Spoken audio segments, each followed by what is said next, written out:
సకల దేవతా స్వరూపుడు శ్రీ షిరిడి సాయినాథ్ మహారాజ్ గారి పాదారవిందాలకు శిరస్సు వంచి నమస్కరించుకుంటూ ఫాకడే తనకు వచ్చినటువంటి కళని స్వప్నాన్ని ఇలా ప్రారంభించాడు.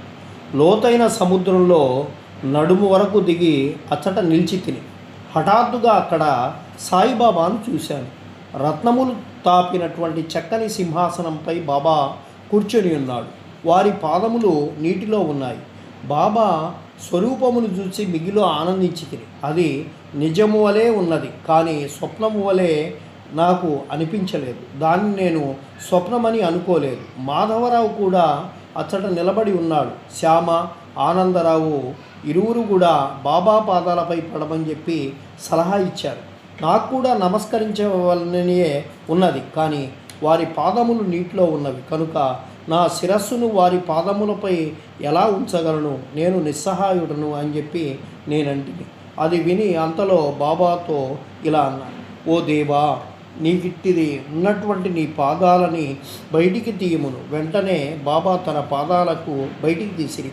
క్షణమైన ఆలస్యము చేక నేను వారి పాదములకు మ్రొక్కి తిని దీన్ని చూచి బాబా నన్ను దీవించి ఇలా అన్నారు, ఇక పొమ్ము, నీవు క్షేమమును పొందేదవు. భయము కానీ ఆందోళన కానీ అవసరము లేదు. శ్యామకు పట్టుపంచ ఒకటి దానము చేయము, దానివల్ల నీకు మేలు పొందేదవని చెప్పి చెప్తారు. బాబా ఆజ్ఞానుసారము ఫాకడే పట్టుదోవతి తెచ్చి మాధవరావుకి ఇవ్వవలనని కాకా సాహెబ్ను వేడుకుంటాడు. శ్యామ అందులో ఒప్పుకొనలేదు. ఏలైనగా బాబా తనకు అట్టి సలహా ఇవ్వలేదని చెప్పి అందుకు నేను ఒప్పుకోవడం లేదని చెప్పి చెప్తాడు. కొంత వివాదం జరుగుతుంది. పిమ్మట కాకా సాహెబ్ చీటీలు వేసి తెలుసుకొనుటకు సమ్మతిస్తాడు. సంశయ విషయములందు చీటీ వేసి సంశయమును తీర్చుకొనుట కాకా సాహెబ్ యొక్క స్వభావం. పుచ్చుకొనుము, నిరాకరించుము అని 2 చీటీలు వ్రాసి బాబా పాదుకల వద్ద పెట్టిరి. ఒక బాణంతో అందులో ఒక దాన్ని తీయించారు. పుచ్చుకొనుము అని చీటీ ఎంజుటచే మాధవరావు దోవతికి ఇస్తాడు. దీన్ని శ్యామ అంగీకరిస్తాడు. ఇద్దరును సంతృష్టి చెందుతారు. కాకా సాహెబ్ సంశయము తీరుతుంది. ఇతరుల యొక్క యోగుల మాటలను కూడా గౌరవించవల్లని ఈ కథ మనకు ప్రబోధిస్తుంది. కానీ మన తల్లియగు గురువునందు పూర్ణమైనటువంటి భక్తి విశ్వాసములు ఉండాలి.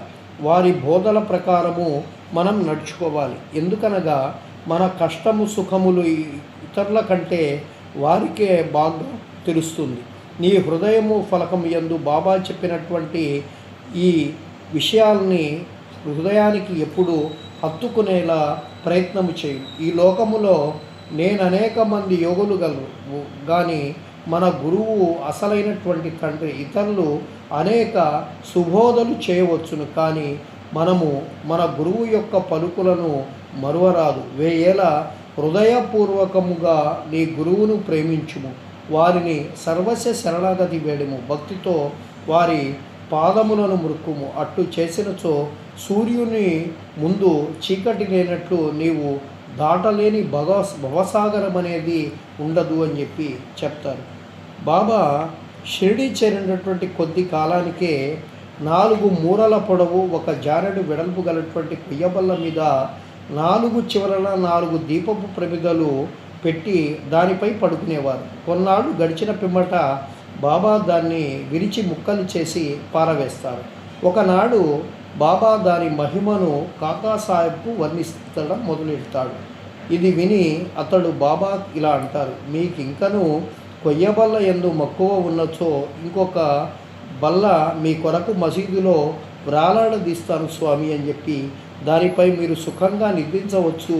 అందుకు బాబా ఇలా అంటారు, మహల్సాపతిని దిగువ విడిచి ఒక్కడనే నేను పైన పడుకుంటా ఇష్టం లేదు. కాకా సాహెబ్ ఇలా అంటారు, మహల్సాపతి కొరకు ఇంకొక బలను కూడా తయారు చేయిస్తాను స్వామి అని అంటారు. అప్పుడు బాబా, అతడు ఎట్లా బల్లపై పడుకొనగలడు? బల్ల మీద అంత ఎత్తులో పడుకొనుట సులభమైనటువంటి పని కాదు. ఎవరు మిక్కిలి పుణ్యవంతులో వారే పడుకొనగలరు. ఎవరైతే కండు తెరిచి నిద్రించగలరో వారికే అది వీలవుతుంది. నేను నిద్రపోవునప్పుడు మహల్సాపతిని నా పక్కన కూర్చొండి తన చేయి నా హృదయంపై నుంచుమనెదను. అచ్చటి నుండి వచ్చు భగవన్నామస్మరణ వినమని చెప్పి నేను చెప్తూ ఉంటాను.